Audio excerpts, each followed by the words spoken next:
नमस्कार दोस्तों, उत्तर प्रदेश की आजमगढ़ और रामपुर लोकसभा सीट पर हो रहे उपचुनाव का शोर मंगलवार शाम 5 बजे थम गया। इन दोनों ही सीटों पर बीजेपी ने कमल खिलाने के लिए अपने मंत्री और नेताओं की पूरी फौज उतार रखी थी। सीएम योगी आदित्यनाथ से लेकर केशव प्रसाद मौर्य तक ने पूरी ताकत झोंक दी। वहीं सपा के बड़े नेताओं ने भी आजमगढ़ में कैंप किया, लेकिन पार्टी प्रमुख अखिलेश यादव ना तो आजमगढ़ पहुंचे और न ही रामगढ़ पहुंचे। ऐसे में सवाल उठता है कि आखिर अखिलेश यादव ने उपचुनाव में प्रचार से क्यों दूरी बनाए रखी। बता दें कि आजमगढ़ संसदीय सीट से अखिलेश यादव और रामपुर लोकसभा सीट से आजम खान के इस्तीफे देने से खाली हुए हैं। ये दोनों ही लोकसभा सीटें सपा की है, जिसके चलते पार्टी की साख दांव पर लगी है। आजमगढ़ सीट पर सपा से धर्मेंद्र यादव मैदान में है, जबकि बीजेपी से दिनेश लाल यादव उर्फ निरहुआ और बसपा से शाह आलम उर्फ गुड्डू जमाली किस्मत आजमा रहे हैं। वहीं रामपुर सीट पर सपा से असीम रजा और बीजेपी से घनश्याम लोधी आमने सामने हैं। कांग्रेस ने दोनों ही सीटों पर प्रत्याशी नहीं उतारा है। आजमगढ़ और रामपुर का उपचुनाव बीजेपी से ज्यादा सपा के लिए अहम माना जा रहा है, क्योंकि दोनों ही सीटें सपा की रही है।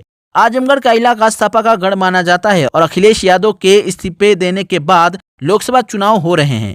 इस तरह से आजमगढ़ में अखिलेश और रामपुर में आजम खान की परीक्षा होनी है।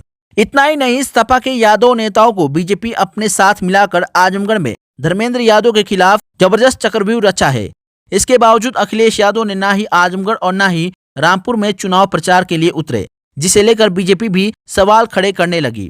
माना जा रहा है कि अखिलेश यादव आत्मविश्वास में है कि सपा दोनों सीटें जीत लेगी। यही वजह है कि अखिलेश यादव नहीं गए। पार्टी का मानना है कि वो दोनों ही सीटें आसानी से निकाल रही है। अखिलेश के आजमगढ़ ना जाने की एक वजह यह भी बताई जा रही है कि उन्होंने रामपुर का जिम्मा पूरे तरीके से आजम खान को सौंपा हुआ है। अखिलेश यादव रामपुर नहीं जाना चाहते। ऐसे में अगर वह आजमगढ़ जाते हैं तो फिर रामपुर नहीं जाते हैं, तब यह सवाल उठना लाजिमी होगा कि आखिर वह आजमगढ़ गए तो रामपुर क्यों नहीं गए। अखिलेश इस सवाल को खड़ा होने ही नहीं देना चाहते हैं और यही वजह है कि चुनाव प्रचार में नहीं उतरे। आजमगढ़ में अखिलेश यादव भले ही चुनाव प्रचार के लिए नहीं पहुंचे हैं, लेकिन सपा किसी तरह का कोई जोखिम उठाना नहीं चाहती है। सपा ने अपने नेताओं के साथ साथ सहयोगी दलों के नेताओं को आजमगढ़ में उतार दिया है। आरएलडी के अध्यक्ष जयंत चौधरी और भारतीय सुहलदेव समाज पार्टी के अध्यक्ष ओम प्रकाश राजभर दोनों ही नेताओं ने आजमगढ़ पहुंचकर धर्मेंद्र यादव के पक्ष में प्रचार किया, जबकि रामपुर में सपा को जिताने का जिम्मा आजम खान अपने ऊपर उठा चुके हैं।